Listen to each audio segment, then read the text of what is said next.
segunda questão é uma pergunta que eu queria fazer a você. Todos vocês receberam texto e PowerPoint e tiveram a oportunidade de ler?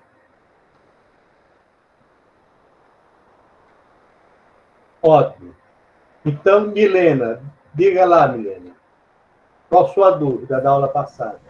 Professor, é sobre o alongamento de proteção, que em relação ao direito de propriedade industrial, que pode ser por prioridade ou por assimilação, que eu não consegui, não achei claro, assim, não consegui entender direito. Veja, o que nós estamos tratando aqui, quando trata-se da questão de alongamento, é porque você observa que o direito de propriedade industrial, a lei é extensiva a todo o território nacional, correto? Sim, Para que você tenha proteção no âmbito do território nacional, qual é o requisito exigido?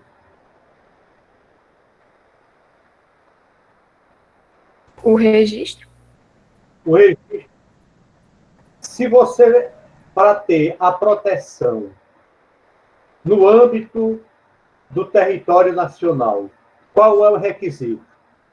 Como Milena bem disse, é o registro. Registro aonde? No Instituto Nacional de Propriedade Industrial. Então, esse direito de propriedade, ele estará diretamente protegido do autor, do invento, do modelo de utilidade, da marca e do desenho industrial, se registrado for no âmbito do território nacional. Bom, primeira observação. Quando você tem direito de propriedade industrial, então nós estamos tratando de algo que já tem uma norma internacional, que foi uma Convenção de Paris, que todos os países signatários que dela participaram adotaram essas normas de caráter internacional, que elas dizem o quê? Que determinados inventos, modelos de utilidade, enfim, os bens de propriedade industrial que forem registrados em outros países, eles poderão ter validade no âmbito de um determinado território nacional.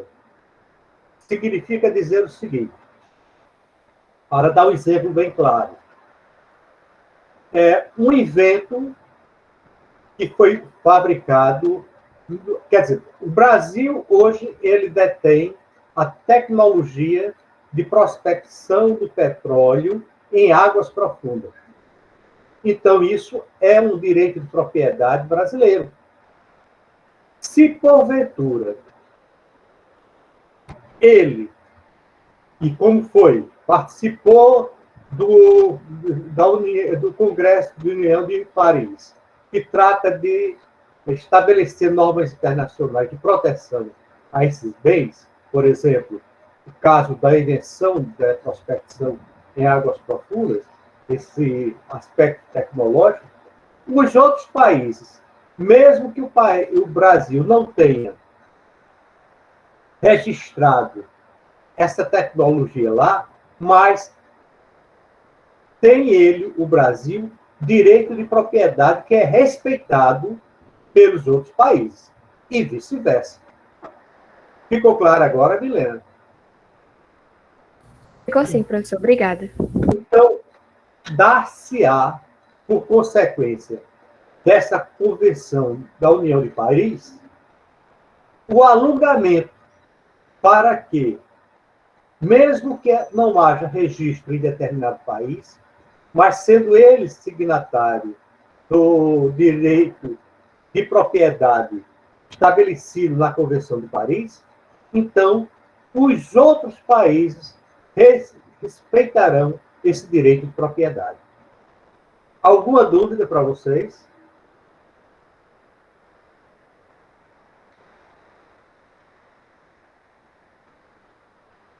Então, vamos à aula de hoje. E antes eu quero dizer o seguinte,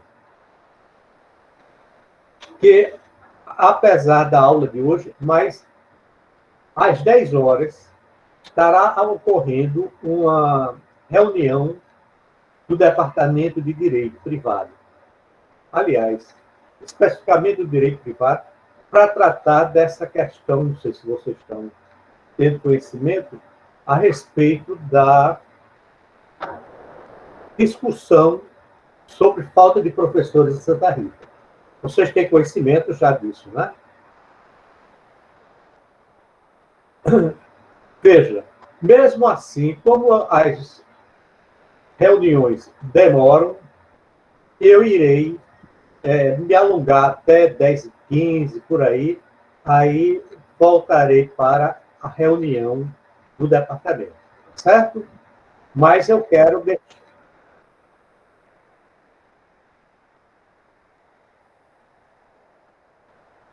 Em tese, todos deveriam participar, porque é uma situação muito delicada.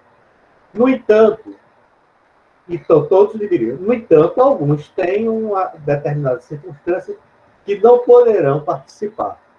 Eu tenho a aula com vocês, mas como a reunião começa às 10 horas e se alonga o seu início para 10h20, por aí, porque alguns professores também estão em sala de aula, então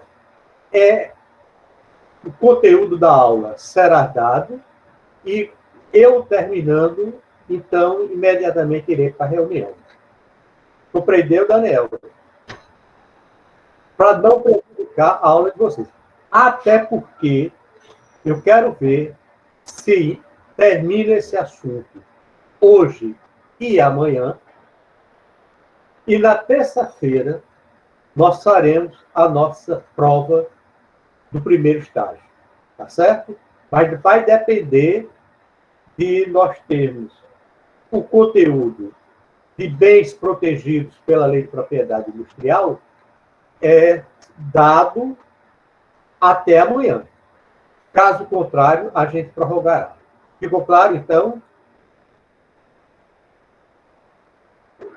Então, assim que eu...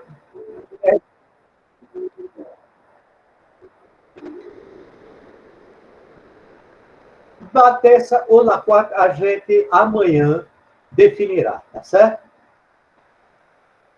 Olha, então eu vou me conduzir agora para o PowerPoint, que eu quero que vocês observem e, se tiverem alguma intercorrência na visualização ou na audição, me avisem, certo? Então, vamos para o PowerPoint.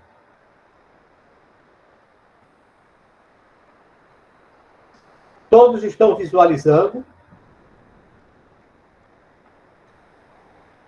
Professor, sim. Mal só abriu?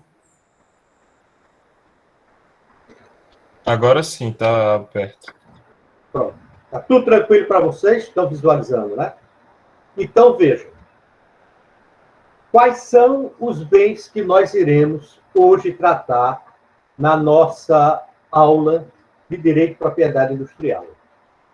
São invenções e modelo de utilidade. O que é invenção?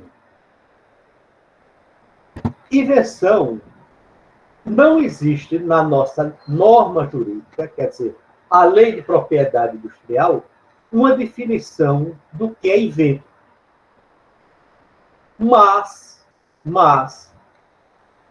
intuitivamente, entende-se que invenção é um bem imaterial, quer dizer, incorpóreo, resultado de uma atividade inventiva, fruto da criação do homem e que amplia o seu domínio sobre a natureza. Olha, aqui nós temos 3 questões importantes para que a gente possa desenvolver o conceito. É um bem imaterial, incorpóreo, sem materialidade, que tem como característica a inventividade. O que é inventividade?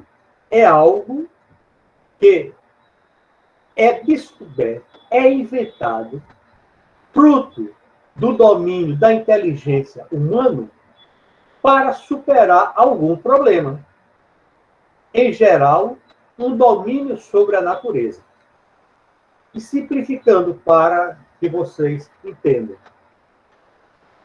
Vamos pensar de uma forma bem clara, objetiva, sobre um bem que foi inventado e que hoje você nem dá muita importância a ele, mas que, na sua origem, ele serviu para que o homem superasse alguns problemas que antes eram extremamente restritivos à realização de uma tarefa.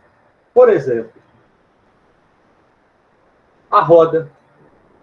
É tanto que se diz, quando se quer brincar, se olha, tu inventasse a roda. Algo que há muito tempo já foi descoberto. Mas imagine qual é a importância que teve para as construções. Por exemplo,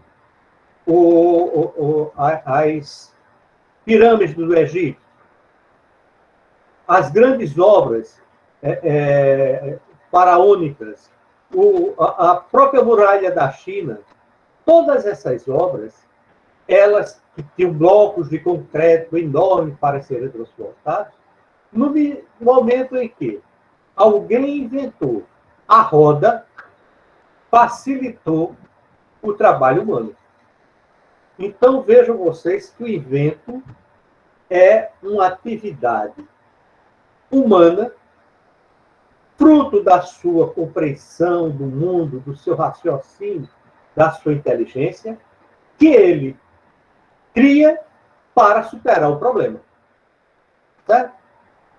O conceito de invento, ele é disciplinado, por exemplo, no Código de Propriedade Industrial português, que diz o seguinte: resultado de uma atividade criativa do espírito humano. Veja, só o homem que tem raciocínio, ele cria, consistente em novo produto, ou novo processo, ou meio técnico, para que ele consiga novos produtos.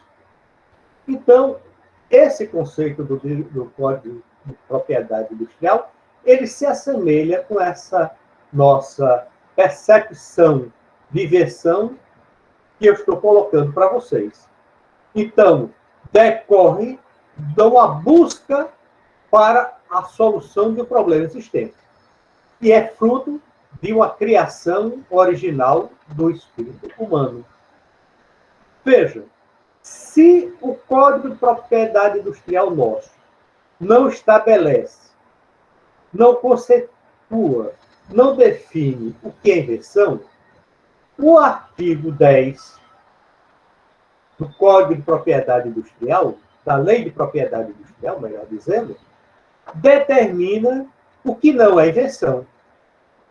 Então, no artigo 10, você vai apresentar uma série de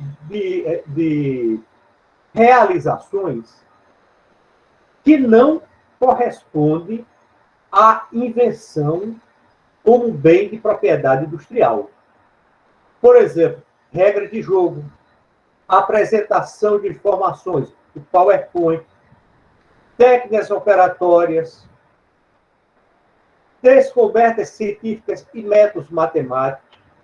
Então, todos esses itens estão abrangidos no artigo 10 da nossa Lei de Propriedade Industrial, exclui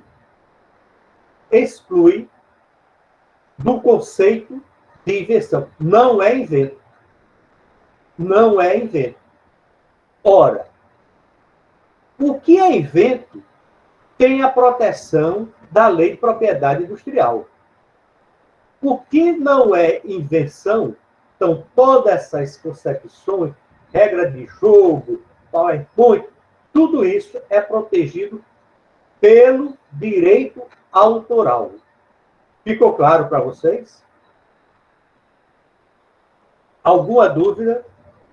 Se tiverem, por favor, me façam a menção de intervir na aula. Certo? Então, vamos para frente. Ora, para que haja a possibilidade de se auferir ao autor do invento o direito de propriedade, nós observamos que é necessário o registro. Então, o registro é o ato mediante o qual o inventor se dirige ao Instituto Nacional de Propriedade Industrial e solicita que o seu invento seja registrado e lhe seja concedido o título de propriedade. Ora, esse título de propriedade, esse certificado de propriedade, é o que nós estudaremos em seguida, que é a patente.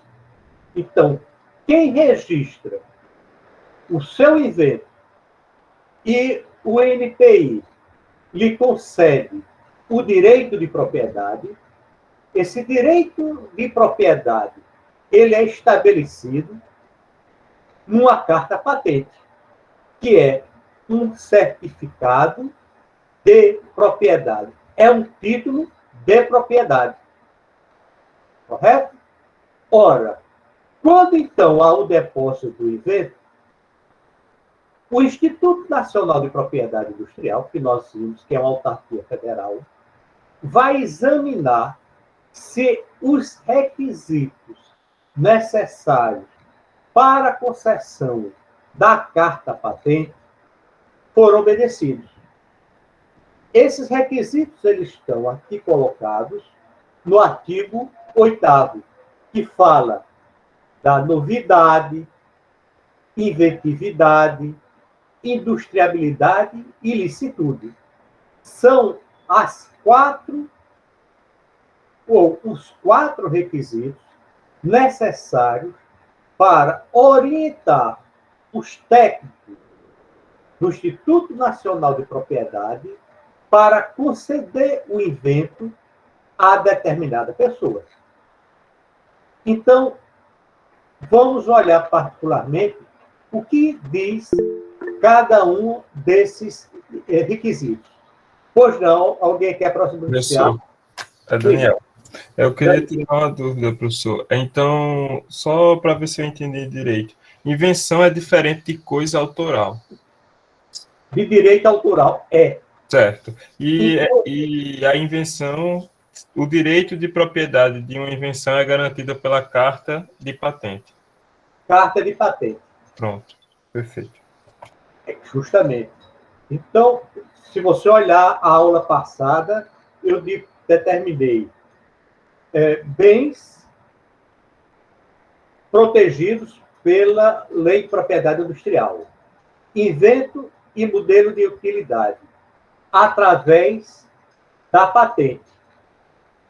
Quer dizer, há o registro do invento e, se obedecidos os requisitos de novidade, inventividade, industriabilidade e licitude, lhe será concedido o direito de propriedade, que está materializado no documento que é a carta patente. A carta patente, então, é um certificado de propriedade.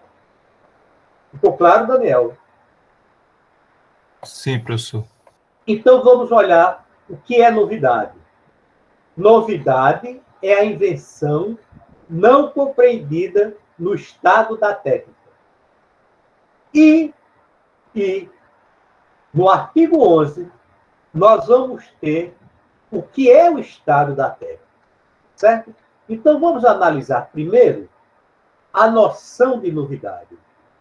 Novidade, regra geral, é quem primeiro registra o invento ou modelo de utilidade, até porque aqui esse requisito do artigo 8º, ele tanto serve para o invento quanto para o modelo de utilidade. Então, quem primeiro registrou o invento,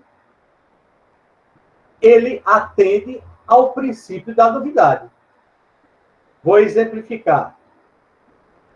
Manuel mora no interior da Paraíba e fabricou um determinado objeto que permite a que ele possa captar água e transformar água salgada, salobra, em água doce.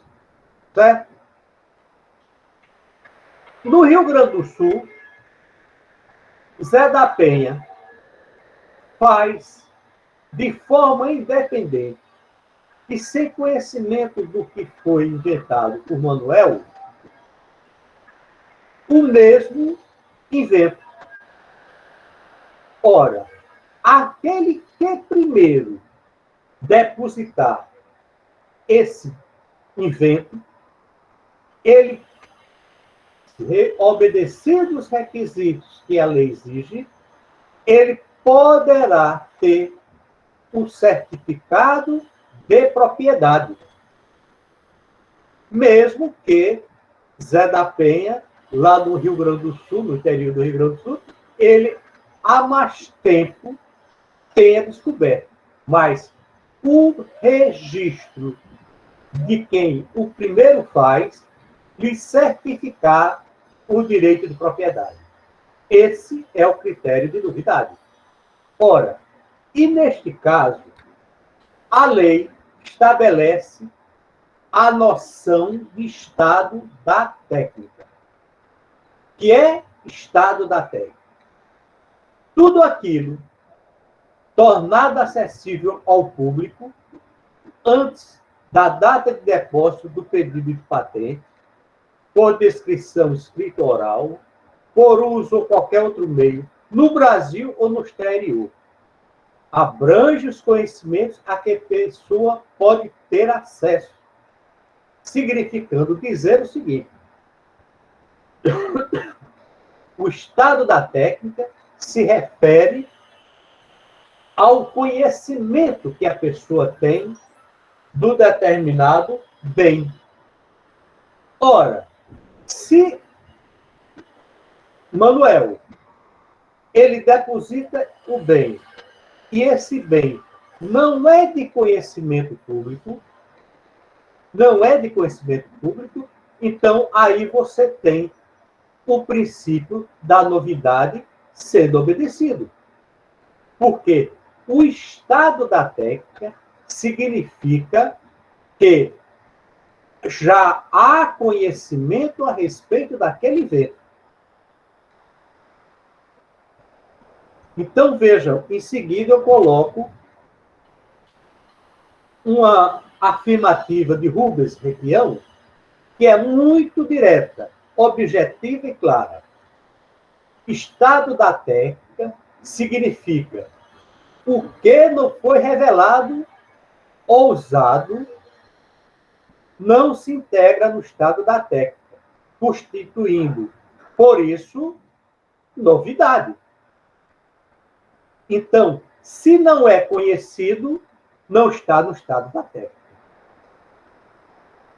Está claro para vocês? Tá sim, professor. Esse requisito da novidade é absoluto. Isto é, fundamentado no conhecimento que se tem de algo que serve para atender às necessidades humanas a partir da divulgação. Então, o que não foi divulgado está fora do estado da técnica. E é, portanto, novidade. O segundo requisito é inventividade. Invenção é fruto de uma atividade inventiva. pode até ser redundante o que está sendo dito aqui, mas isso quer dizer que alguém humano realizou um invento. E essa atividade de inventar é fruto da mente humana. Ora, quem inventa, ele necessariamente ele inventa algo que não é até então evidente ou óbvia do estado da Terra. Por exemplo, quem inventou a roda no seu primeiro momento, até então, foi algo inventivo, criativo. Inventividade está muito ligada à questão da criatividade. Criatividade para superar um determinado obstáculo, superar um obstáculo que lhe é colocado pela natureza e que ele, através deste seu invento, conseguiu superar aquele obstáculo. Então, não é, até então, conhecida a roda. Hoje, a roda já está no estado da técnica. Por quê? Porque já está divulgado e o conhecimento é generalizado. Então, a inventividade quer dizer isso. E o artigo 13 traz este conceito bem explícito, assim como o requisito da industriabilidade. Vejam como isso é importante. Deverá ser útil. Então, o primeiro aspecto superado a novidade e inventividade é seja algo prático, útil, sirva para as pessoas. E, por sua vez, suscetível de exploração econômica. Vou dar só um exemplo. Ainda ocorre, mas isso é muito comum no Japão, a feira de invenções. E que todas essas pessoas de mente criativa apresentam seus produtos, seus inventos, e, neste caso, se ele tiver utilidade, for prático e passível de ser comercializado, industrializado, e aqui a noção de industriabilidade significa comercialização, exploração econômica, atende esse terceiro requisito. E, por último, que seja lícito. Por exemplo, o indivíduo chega e diz: olha, eu inventei uma maquininha maravilhosa que serve para torturar a gente. A pessoa, no instante, apresenta todas as provas do seu ato ilícito praticado. Ora, não é lícito, porque a tortura ela é proibida no direito, no ordenamento básico. Então, novidade, inventividade, industriabilidade e licitude são requisitos essenciais para que o técnico, ao analisar o invento que teve seu registro feito no NPI, ele possa determinar se lhe concede o direito de propriedade ou não. Alguma dúvida? Professor, eu tenho uma dúvida. Quem é, por favor? Daniel, professor. Professor, a questão é o seguinte, que eu fiquei agora na mente. Se uma empresa está desenvolvendo uma invenção pensada por seus pesquisadores e tudo mais, e outra empresa rouba a ideia e vai lá e patenteia, mas, tipo, foi roubado e ele consegue comprovar, aí dá para reverter essa situação, dá? Certamente, certamente. o direito de propriedade é absoluto. E essa hipótese que você colocou é uma hipótese que ela caminha muito pelo lado dos crimes contra a propriedade industrial. É tanto que um dos segredos mais bem guardados que existe é o da Coca-Cola. Ninguém conhece a fórmula da Coca-Cola. Se alguém vier e roubar, então é um ato ilícito. É um crime tipificado como crime de propriedade industrial. Porque o direito de propriedade industrial, foi muito bem colocado por você, Daniel, ele abrange não apenas o seu lado civilista, portanto, direito empresarial é do Código Civil e está vinculado o direito de propriedade a direito empresarial, tem o seu lado civilista, mas tem o seu lado penal, que é disciplinado no direito de propriedade industrial. E é considerado como gênero crime, crimes praticados contra o direito econômico, especificamente propriedade industrial. São crimes econômicos, assim como a falência fraudulenta. Há uma tipificação no Código Civil, é tanto que o Ministério Público é o autor da questão da ação penal em relação àquele empresário que praticar ato fraudulento que leve à falência. E no caso do direito de propriedade industrial, o proprietário do invento, ele tem, então, uma ação de direito de propriedade contra aquele que, por exemplo, falsificou, contra aquele que copiou o seu invento e levou e registrou. Aí nós vamos observar, e mais na frente nós vamos ver isso, o autor original, agora, ele vai ter que provar que ele é o autor do invento. Tá certo? Ficou claro, Daniel? Sim, professor, obrigado. Nada. Então, vejam.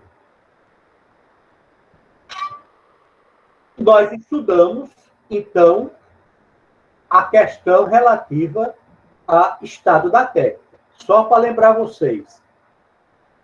O que não foi revelado ou usado, vejam duas palavras: revelação e uso. Não houve. É do desconhecimento geral.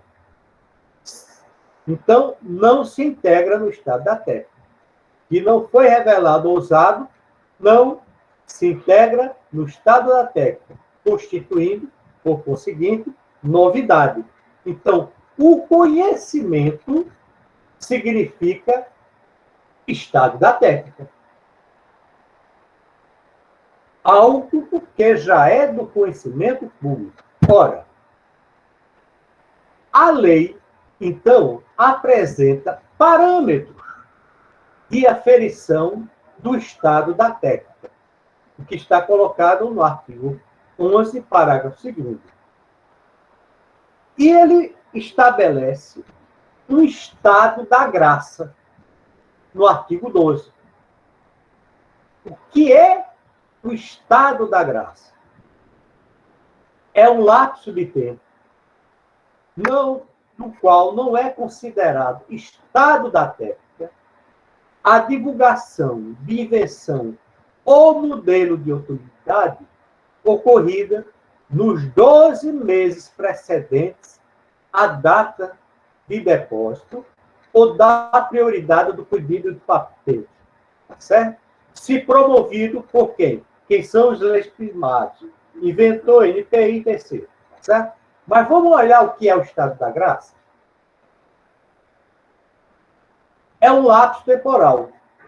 É um espaço de tempo no qual não é considerado estado da técnica a divulgação da invenção ou modelo de utilidade ocorrida nos 12 meses precedentes à data do depósito. Ora, então, se Manuel registrou a patente, ou melhor, registrou o seu invento no dia 20 de dezembro de 2020. 20 de dezembro de 2020. Então, desse lapso temporal correspondente a 12 meses precedentes à data do depósito, se ele, porventura, Manuel, vai num congresso e divulga o seu invento, não significa que ele perdeu a novidade. Continua sendo obedecido o requisito da novidade. Por quê? O que ele divulgou está no lapso temporal de até 12 meses que antecede a data do depósito por ele realizado. Este é o lapso temporal que é conhecido como estado da graça, que está taxativamente explicitado no artigo 12 da Lei de Propriedade Industrial. Dúvida?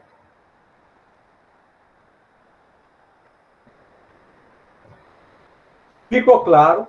Então, não confundam. Estado da técnica é o estado do conhecimento de algo que já passou para o conhecimento público. Mas, se essa divulgação foi feita no prazo de até 12 meses precedentes à data do pedido de depósito, entende-se que não houve maculação ao princípio da novidade. Por quê? Foi apresentado por Manuel, nosso caso, durante esse estado da graça, num congresso em que ele participou, o seu invento.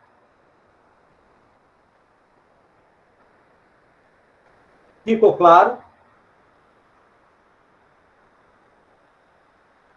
Ora, o artigo 16 e o artigo 17, ele falam dessa parte final do artigo 12, que diz depósito do invento ou do pedido de prioridade. O que é a prioridade? É um princípio que ele se faz tanto externamente quanto internamente, quer dizer, dentro e fora do país. Então, vamos ver esse pedido de prioridade externa que está no artigo 16. Alguém quer falar? Professor, eu queria tirar uma dúvida para ver se eu não estou me confundindo, para não seguir aqui no assunto e eu embolar tudo. O estado da técnica seria o período na qual a pessoa vai lá e registra no... Seria o período do momento que ele fez a invenção até o momento que ele registra. Esse é o estado da técnica? Não. O estado da técnica é o estado do conhecimento do invento ou do modelo de utilidade. Tá, isso, mas essa parte do conhecimento seria não pelo inventor, mas pela sociedade, certo? Por terceiro, corretíssimo. Ok. O autor tem que conhecer, né? Isso, pois é. Aí, e o estado da graça? Aí eu não entendi muito bem, se puder repetir. Vamos pensar, então, o nosso querido professor Pardal. O professor Pardal, ele inventa determinado objeto. Como ele participa de congressos internacionais, nacionais mesmo, de inventores, ele, então, apresenta o seu invento durante esse lapso temporal de antecedência até 12 meses da data em que ele vai fazer o depósito. Ele fez o depósito no dia 20 de dezembro de 2020, mas apresentou no Congresso o seu invento em julho de 2020.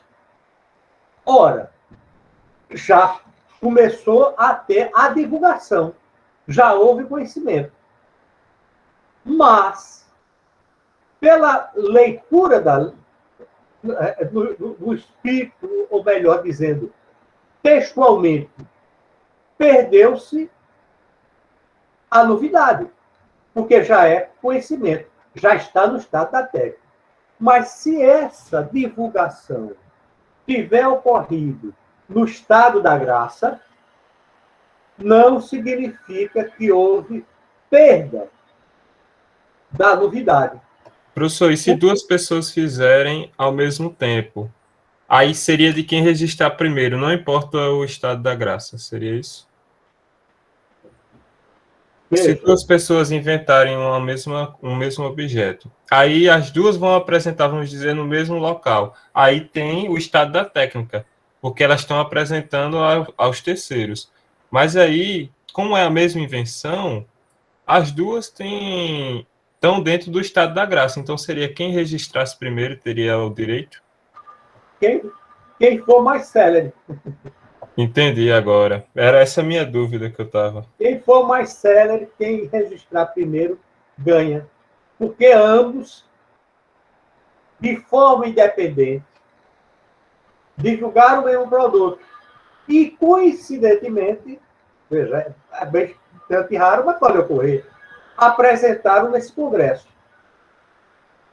Ora, se um deles apresenta o seu invento ao Instituto Nacional de Propriedade Industrial, primeiro, e requer o direito de propriedade, ele, por ser mais célere, ele vai conseguir o direito de propriedade em detrimento do outro. E isso é uma hipótese que já está disciplinado no Código, na Lei de Propriedade Industrial. Tá certo? Entendi, professor. Obrigado. Então, a celeridade é importante. Quem primeiro apresenta o registro, solicitando o direito de propriedade, tem prioridade. Certo? O que diz o princípio da prioridade externa? É muito simples. Quem, porventura, no exterior, apresentou, divulgou o seu invento, ele pede aos países signatários, isto é, aqueles países que participaram do Acordo de Paris, que respeite o direito de propriedade dele, mesmo que não tenha sido registrado num desses países que participaram da Convenção de Paris. A prioridade interna é a mesma, o mesmo raciocínio. O modelo de utilidade ou de invenção depositado original no Brasil, sem reivindicação de prioridade e não publicado, assegurará o direito de prioridade ao pedido posterior sobre a mesma matéria depositada no Brasil pelo mesmo requerente sucessor dentro do prazo de 1 ano. Quer dizer, aqui alonga-se esse período de solicitar a prioridade interna. Por quê? Dar-se-á um lapso temporal de até um ano para que a matéria depositada possa ter direito sobre possíveis pessoas que vierem a ingressar com pedido de invento nas mesmas circunstâncias. Vamos diferenciar agora invenção de modelo de utilidade. Aí, o artigo 9 já dá a definição. Objeto de uso prático ou parte deste, suscetível de aplicação industrial, que apresente nova forma ou disposição, envolvendo ato inventivo, que resulte em melhoria funcional no seu uso ou em sua fabricação. Então, no geral, entende-se que o modelo de utilidade é um aperfeiçoamento da invenção. Para muitos, uma pequena invenção, que deverá conter os 4 requisitos: novidade, inventividade, industriabilidade e licitude. Então, vejam, a ministra Nancy estabeleceu no agravo do instrumento que o modelo de utilidade pressupõe a existência da invenção. Então, previamente, existia um invento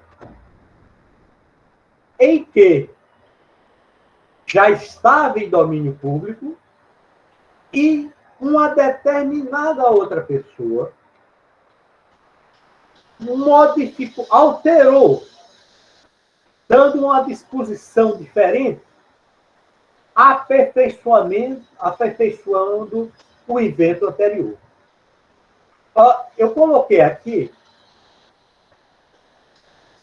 2 torneiras. A primeira é um invento. A segunda é um modelo de utilidade. Vou dar um outro exemplo bem claro para vocês. Vocês conhecem o canudo de refrigerante, para tomar refrigerante, que hoje, politicamente correto, é não usar. Né? Por conta de toda aquela história de ser passível de matar tartaruga, então. Mas, veja, vamos pensar. Foi descoberto uma forma de você tomar o refrigerante na garrafa sem estar diretamente ligado a garrafa à sua boca, através desse canudo. Ora, o invento foi o canudo. Inventou-se, o cara foi criativo. Disse, olha, vou tornar mais fácil de você tomar o refrigerante na garrafa, na lata. Inventou, registrou, tem o título de propriedade sobre o invento. O outro observou, olha, eu vou tornar mais acessível tomar o refrigerante na garrafa utilizando canudo. E fez a haste flexível. Então, esse canudo de haste flexível é modelo de utilidade. Um exemplo bem corriqueiro, doméstico, o grampo de cabelo. Originalmente, quando se utilizava este grampo, feria-se o couro cabeludo, porque a haste era pontiaguda. Mas foi inventado essa haste para prender o cabelo, um grampo de cabelo. Vem uma outra determinada pessoa e coloca o silicone na ponta para evitar que seja ferido o couro cabeludo. Um é invento, o outro é modelo de utilidade. Compreenderam?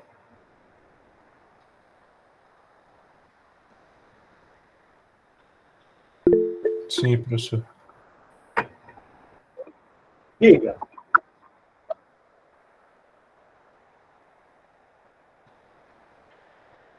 O iPad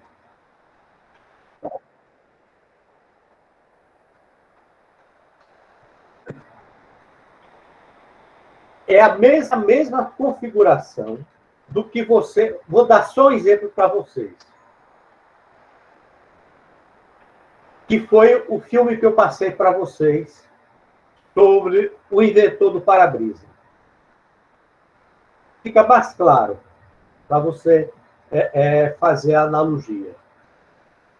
Esse inventor, ele descobriu o seguinte: olha, na chuva, o limpador de para-brisa ia e voltava, ia e voltava, ia e voltava, ia e voltava. Diminuía a chuva ou parava, ficava só pingando, e o limpador de para-brisa na mesma velocidade. Ele inventou o contemporizador, que estabelecia, e como estabelece hoje, vocês observam os carros, o limpador de para-brisa é intermitente. De acordo com a chuva, você o utiliza no máximo, no ponto intermediário, ou então no mínimo, e que se dará um tempo para que ele seja acionado. Ele é acionado, mas dá tempo a que ele limpe, faça o ciclo completo.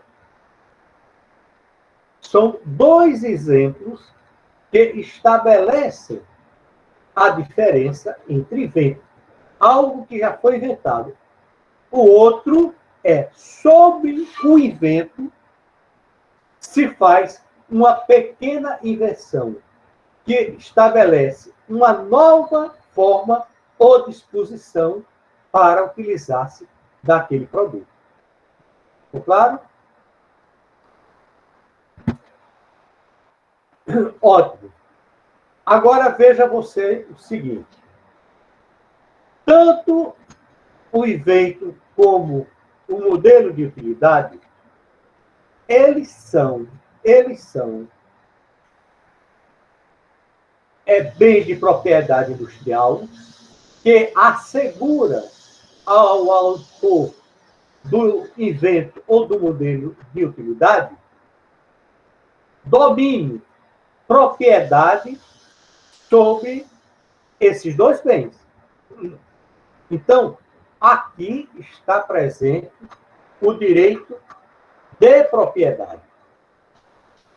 Vejam vocês, quando nós temos direito de propriedade, no gênero, protegido pela Constituição, pelo próprio direito civil, é o domínio absoluto, permanente, sobre o bem. Você só pode, então, permitir o outrem de utilizá-lo mediante um contrato de compra e venda, aluguel, ou então um contrato de uma doação.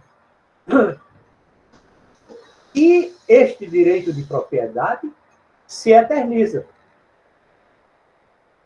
No caso do invento e do modelo de utilidade, e no gênero, todos os bens protegidos pelo direito de propriedade, eles são de propriedade temporária.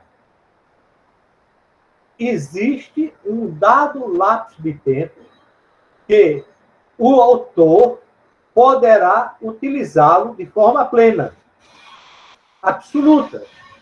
O direito de propriedade é aí absoluto. Mas que, passado esse período, esse direito de propriedade, que é absoluto, ele cai e o bem torna-se de domínio público. Certo? No caso do evento, ficou claro alguma dúvida? Não, professor, tudo certo. No caso do evento, o artigo 40, ele estabelece qual é o prazo de uso exclusivo do bem. Em outras palavras, por qual período de tempo se extingue o direito de propriedade? No caso do evento, a lei estabelece um prazo máximo de 20 anos a partir da data do depósito. Então, vejam, o direito de propriedade vige pelo prazo máximo de até 20 anos a partir da data do depósito. Ou um prazo mínimo de 10 anos a contar da data da concessão do direito de propriedade. No caso do modelo de utilidade, o prazo máximo é de 15 anos e o prazo mínimo de 7 anos. Então, vocês estão observando, nesses dois quadros, o lapso temporal em que o autor do evento ou do modelo de utilidade tem domínio sobre o bem. Tem o domínio, tem o direito de propriedade de uso exclusivo deste bem. 20 anos para invenção, 15 anos para modelo de utilidade. Prazo máximo, a partir da data do depósito. E, no prazo mínimo de 10 anos, a contar da data da concessão para invenção, ou de 7 anos do modelo de utilidade. Alguma dúvida? Tudo certo, professor. Professor, eu queria só saber o seguinte, quem é que decide? Ah, vai ser 20 ou vai ser 10? Vai ser 15 ou vai ser 7? Isso é decidido na hora que ele faz o registro ou é no futuro, quando tipo tá perto dos 10 anos, aí vamos prorrogar ou não? Quem foi que fez a pergunta, Daniel? Eu, Daniel Pessoa. Ótimo. Era essa pergunta que eu queria que me fosse feita. Por que máximo e mínimo? Olhe, o direito de propriedade concedido ao inventor ou ao inventor do modelo de utilidade é uma forma de ressarcir pelo invento. O invento, ele precisa de um prazo anterior, que é toda uma pesquisa que envolve custo de dinheiro e tempo, e que o indivíduo investe na determinada invenção. Ora, nada mais natural que o direito para possibilitar aquele que realizou o invento possa ter o direito de usufruir da sua propriedade, ressarcir os custos da fabricação, permite que se alongue, no caso de invenção, por um marco de 20 anos da data do depósito e, no caso do modelo de utilidade, de 15 anos da data do depósito, para que ele possa, de forma plena, utilizar-se do que foi inventado e que lhe dará retribuição e ressarcimento dos custos realizados na fabricação do invento. Só que, veja vocês, o Instituto Nacional de Propriedade é uma autarquia federal. Os técnicos recebem esses pedidos e, dada toda a questão relativa ao servidor público, mesmo sendo de uma autarquia, o número é pequeno, dado o volume de pedidos para que seja reconhecido o invento ou modelo de utilidade. É por isso que muita gente se dirige para o exterior e vai deposita o seu invento no exterior, que é mais célere o processo de reconhecimento do invento ou do modelo de utilidade. Então, como esse pedido tem um lapso temporal alongado para que seja concedida a carta patente, no caso, muitas vezes o inventor ele recebe o certificado de propriedade num tempo que não é hábil o suficiente para que ele possa ser ressarcido dos custos. Então, para evitar esse obstáculo, esse desincentivo em decorrência do prazo que se tem para a concessão do pedido, que estabeleceu-se um prazo mínimo de 10 anos para a invenção ou de 7 anos para o modelo de utilidade, para dar tempo suficiente para que esse inventor ele explore economicamente o bem e, com isso possa ressarcir do que foi gasto durante o período de tempo que ele teve para realizar o seu invento, o seu modelo de utilidade. Ficou claro agora? Sim, professor. Então é a autarquia federal que decide se vai ser 10 ou se vai ser 20, se vai ser 7 ou 15, né? Ou algum tempo entre esses dois extremos. A bem da verdade, Daniel, é a lei que determina isso. A lei determina um lapso temporal, no mínimo 10 anos, a contar da data da concessão. Tu imagina o cara passou um longo período de tempo lutando para que fosse concedido o direito de propriedade. Foi, então, analisado durante um tempo grande pelo NPI e foi-lhe concedido o direito de propriedade, faltando, digamos, 3 anos para expirar o prazo de 20 anos da data do pedido. Só tem 3 anos para ele explorar economicamente o bem.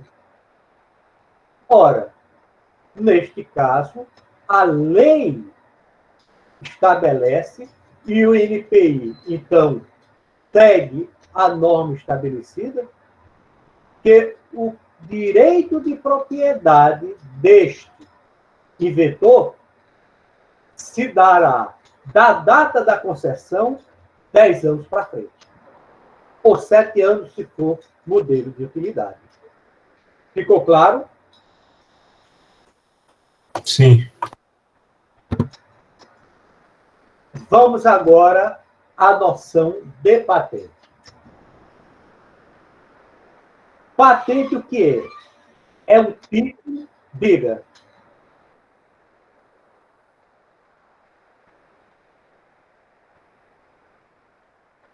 Eu não percebi a hora. Não percebi a hora.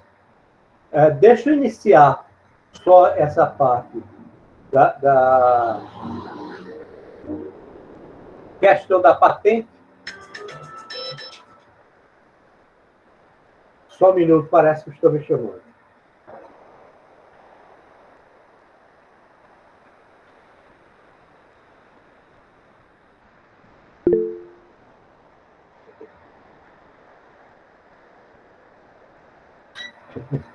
Era um colega lá da reunião. Vocês me dão só um minuto que eu estou sendo chamado. Sem problemas.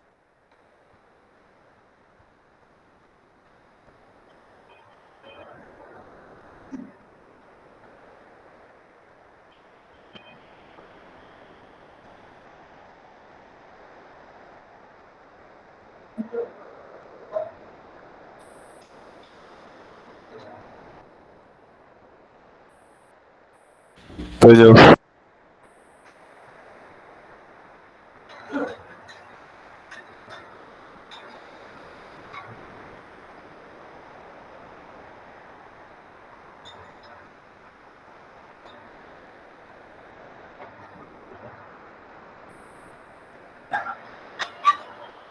Desculpe, eu vou, então, já que adiantamos bastante, eu vou encerrar a apresentação de hoje e irei para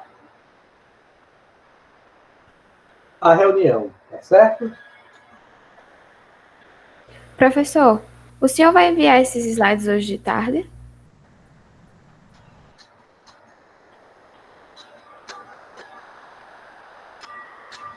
Ana, enviarei hoje à tarde esse slide para vocês, tá certo?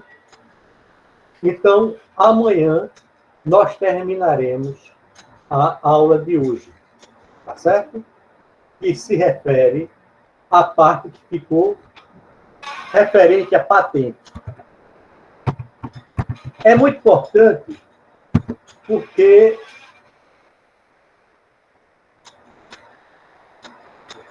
vocês, o meu interesse maior, mesmo que nós não consigamos terminar o assunto para a próxima semana, realizarmos a prova, a gente adia a prova.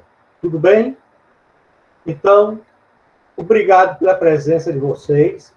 O quórum foi excelente, 46. Espero que tenha gostado da aula. Amanhã nós voltaremos a discutir o assunto. Tchau, tchau. Bom dia para vocês. Valeu, professor.